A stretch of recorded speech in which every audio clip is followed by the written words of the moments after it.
आगे का बता देता हूँ कि दोबारा जो है जैसे इनको बताया ना 2023 will be very lucky for you if you play it right.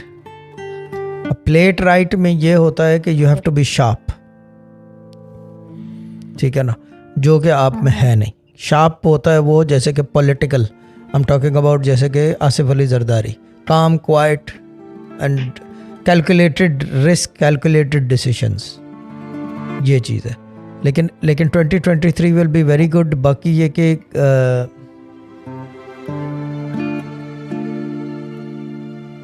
क्योंकि अभी इसके अंदर एक और आपके साथ एक और वो है, द गुड थिंग या बैड थिंग कह लो उसको। देयर इज़ अनदर थिंग कि अभी क्या कहते हैं घर में बच्चा हुआ है, ठीक है ना। अब अदद नहीं बता रहा उसके, लेकिन आपको पता है, मुझे भी पता है। चीज़ ये है कि उसका टाइम है चढ़ावे का, क्योंकि वो अभी जो है ही इज़ मासूम ना, अभी दूध पीता है, बहुत छोटा है, तो उसका चढ़ावा आपके ऊपर चढ़ेगा, पेरेंट्स पे चढ़ता है। ये बात कभी भी नहीं हुई पहले, क्योंकि चीज़ ये कि अगर उसके उरूज का टाइम है तो क्या होगा, दूध बहुत ज़्यादा आ जाएगा, उससे ज़्यादा तो कुछ नहीं आएगा, कपड़े बहुत ज़्यादा आ जाएंगे, नहीं, उसकी वजह से घर में रिस्क आएगा। यानी कि रिस्क मतलब फाइनेंशियली बहुत बेटरमेंट आएगी और चढ़ावा है। Good things will happen to you as long as you play it right. That's another question there, क्योंकि अकलमंदी से चलना पड़ता है। हेलो, हाँ जी।